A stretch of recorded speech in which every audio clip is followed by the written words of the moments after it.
It is so wonderful to find someone and fall in love with them that you can end up skipping over the part where you find out in advance whether they are emotionally able to give you the kind of stable love you need.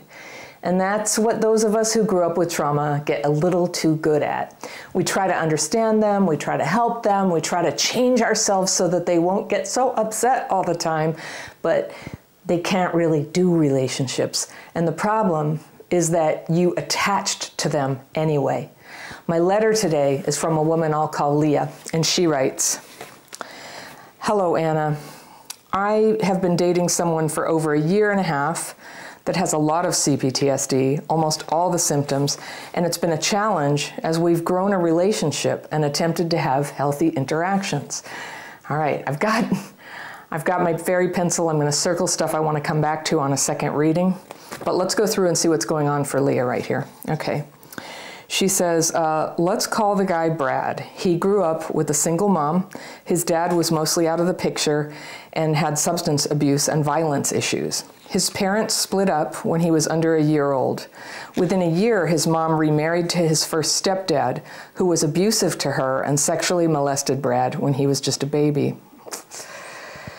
When his mom found out, they left. Okay. They were fairly poor, though through Brad's childhood, and lived in a not-so-great area. And he saw violence and bullying, and it was hard for him to feel safe and secure. His mom also was gone a lot, so he remembers being alone and needing to self-soothe a lot. His mom wasn't very warm or motherly. Fast forward to college, and he had a college girlfriend that now, in hindsight, he believes is just like his mom. Kind of cold, harsh, controlling. They ended up staying together for almost 18 years on and off, getting married, having a daughter, and then separating about 2 years ago. The last couple years sound very tense with a lot of fighting, no friendship and no intimacy. So she would disappear for hours at a time, appear not interested in taking care of their baby, be very controlling and jealous, and get caught in many lies. In the last discussion where he expressed his needs for more intimacy and his struggles, she told him he should just kill himself if he was so depressed. Whew. Since he left the house, she has barraged him with false accusations and lied about him to the whole family and friends and done everything in her power to alienate him from his child. A couple short months after he left the house, he met me. We had a very strong connection from the beginning and have become best friends in addition to our romantic relationship. The last couple months, we've struggled to navigate the different triggers we both have, though. I can veer into anxious attachment style and have a nasty habit of getting jealous and insecure, even though I've gone to coaching therapy and I'm really working on it. He gets extremely triggered when I have an intense lash out, which has been when I'm frustrated and raise my voice and he feels attacked. I've also seen him get triggered from other people that express frustration and raise their voice. No yelling, no name calling, no hitting or throwing objects. He'll be so triggered, though, that he will need to basically lay down and isolate for days to recover. He said his body literally cannot take it. We had such an incident last week where I happened to see an old email from a former flame. Wasn't looking for it. They were in his inbox together. And it appeared that he lied to me about running into her a couple months back when I asked straight up at the time, and he said no. I asked why he lied, and he said, "'Cause it was nothing, and I was trying to avoid a big reaction like you're having now." I did get frustrated and lash out for a couple minutes. I breathed through a little, apologized, and said I did want to talk about it calmly. It was too late, as my lash out completely shut him down.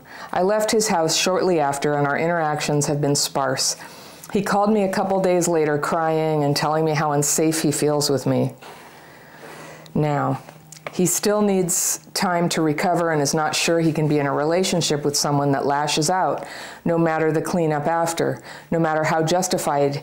He cannot handle that I can't completely handle my anger. He acknowledges that it's a very intense trigger because of his parents, his ex-relationship, but cannot seem to see past that. I told him calmly I want to work on it, apologized. etc., but express there is so much good in our relationship, and this is a problem that pops up that I believe as two growth-minded people we can work through, and that our positive relationship way overpowers this conflict reaction that has come up between us 3 times total in the year and a half I've known him. I think my question for you is, can he work through this extreme trigger shutdown with me? Is he asking for too much for me to never express anger again in that way?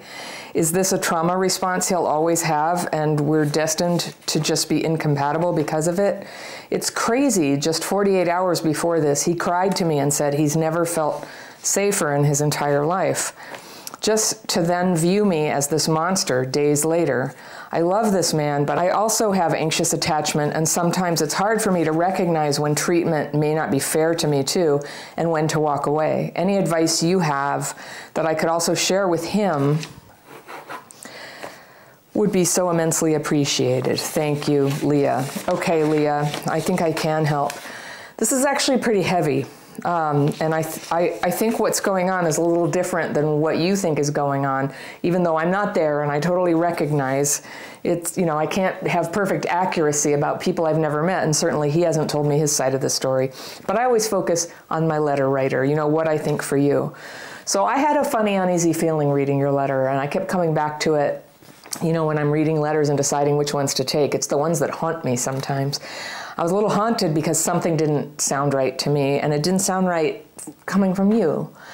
And so I'll just tell you what I'm hearing. You can decide if this speaks to you or not. So you gave me a huge amount of background on him and none on you.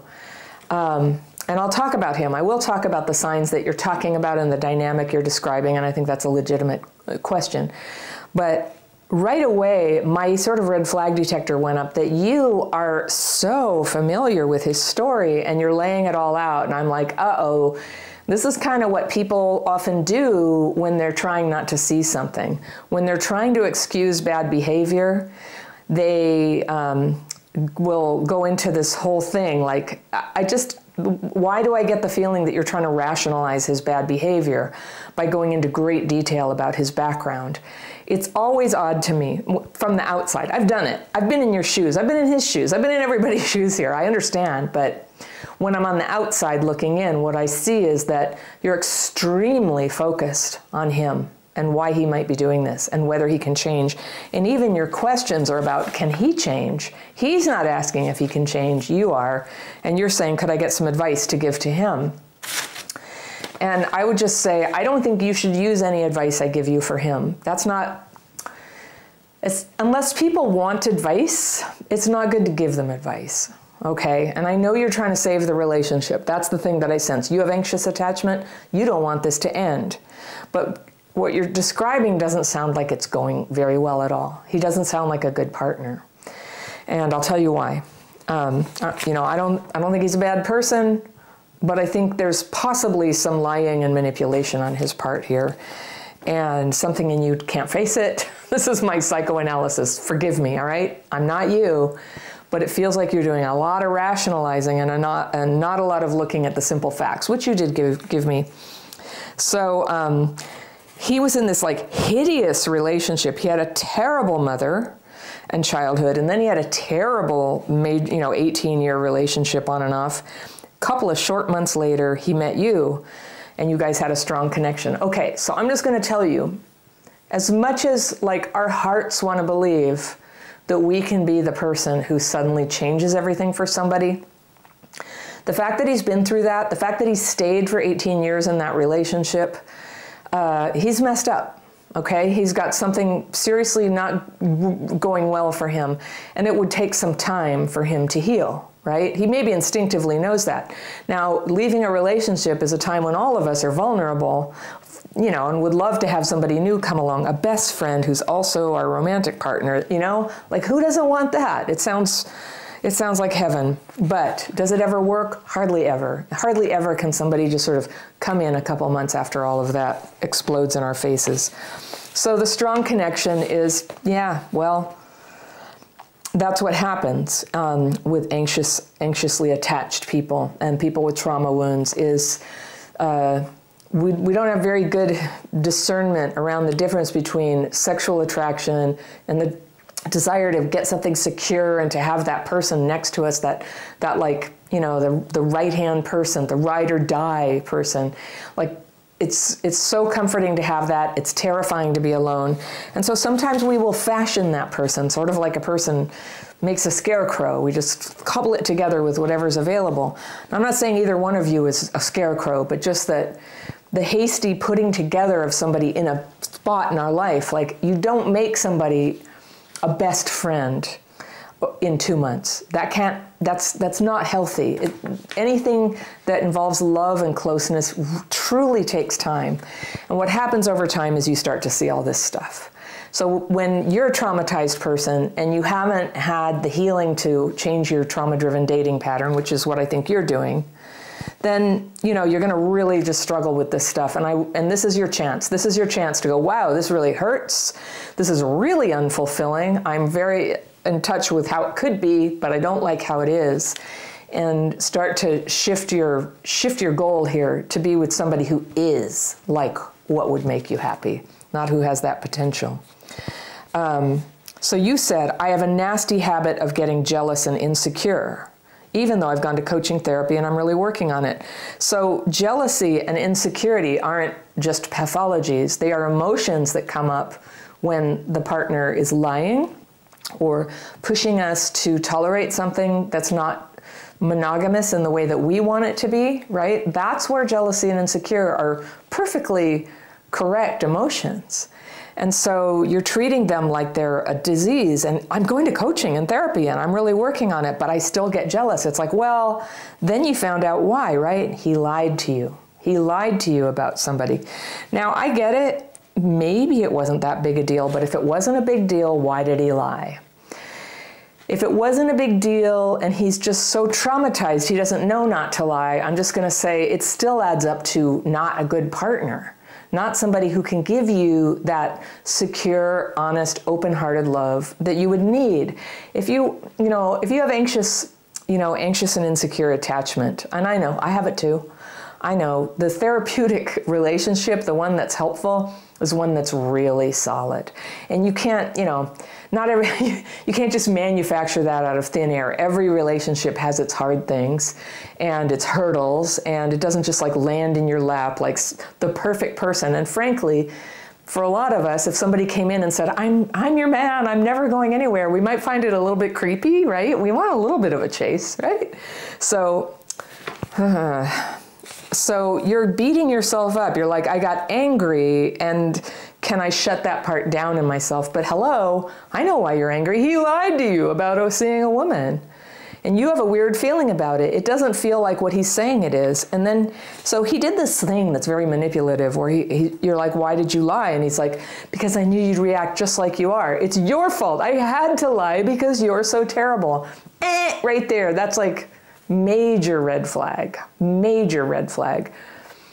In any relationship that lasts a long time, there will be questions such as this, like, what's going on with this person that I feel funny about?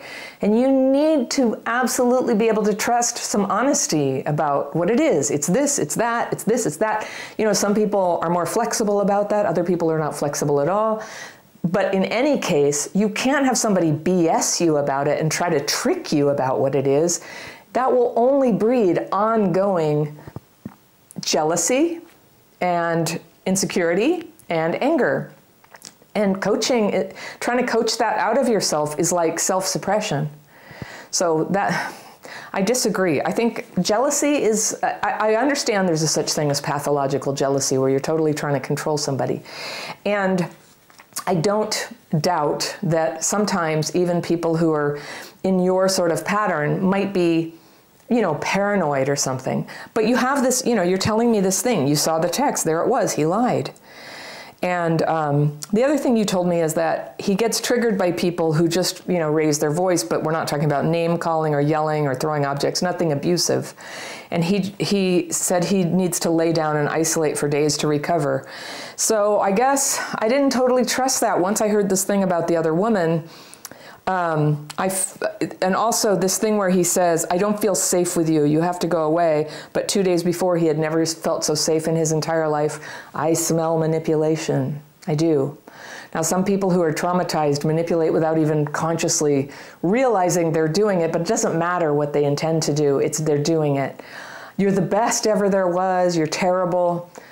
Could be borderline. I don't know. I don't know what it is. I can't diagnose anybody, but something's not right here. And you're walking on eggshells, trying to avoid getting abandoned by him by suppressing your anger. I'll be so good. I'll understand his trauma. I'll figure out the cause. And it was just very telling to me that your letter doesn't include anything about your background, and your awareness of the difficulty, the part of the difficulty that you can influence, that comes with your story and your experience. And I actually don't insist that people give me their childhood story when they send a letter. But I just think it's interesting that you had a very deep one for him, and it was very detailed with the timeline and how he caught her in so many lies. And I don't know, you've been with him for a while, but because he lied to you about this other woman, I question the whole thing. And what I hear him doing is he's trying to pull away. He sounds like somebody who is not very well developed in setting boundaries or expressing himself honestly or taking responsibility for his decisions.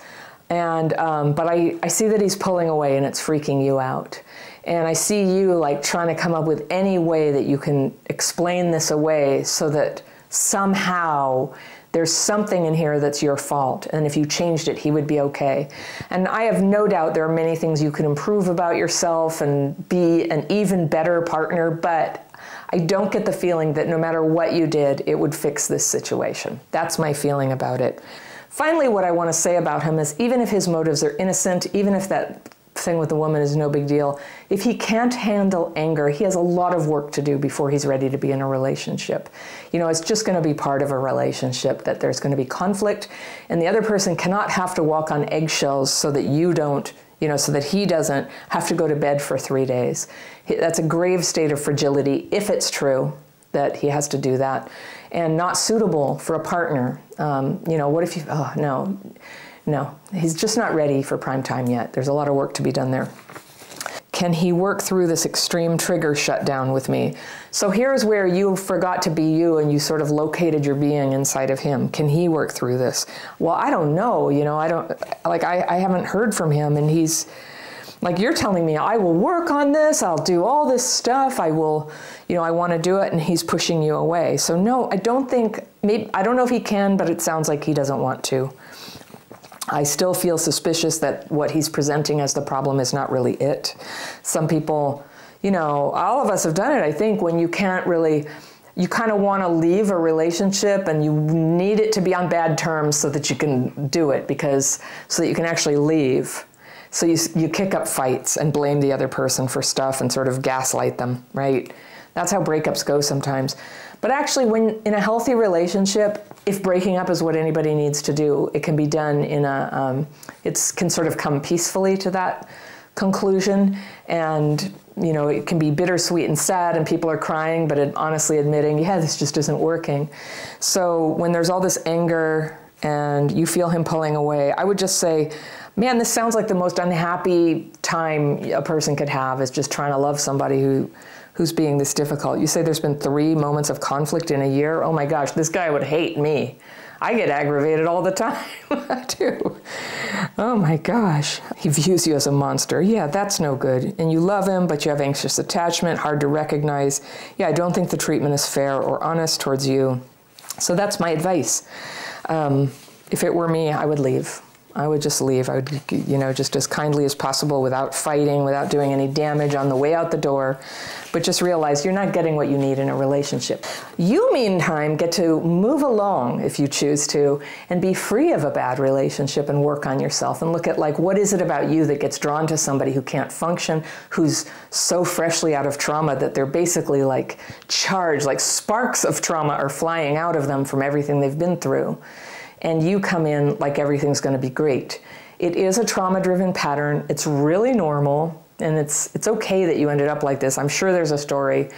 But if you don't fix this, you're going to keep ending up with really messed up people, and it's not going to go well. And if this goes on for a long time, especially with your habit of sort of donating a lot of your energy and trying to, put it all on what happened to him and how he should change, well, you're going to end up like soul dead. You don't want that to happen, all right? So I really recommend working on yourself. The thing that I'm going to have you look at, there's a number of things I would suggest to you, is like my stuff on codependent relationships, my stuff on choosing a good partner. But before that, you might want to check out my dating course. I'll put a link to it right over here, and it helps with that kind of thing. And I will see you very soon.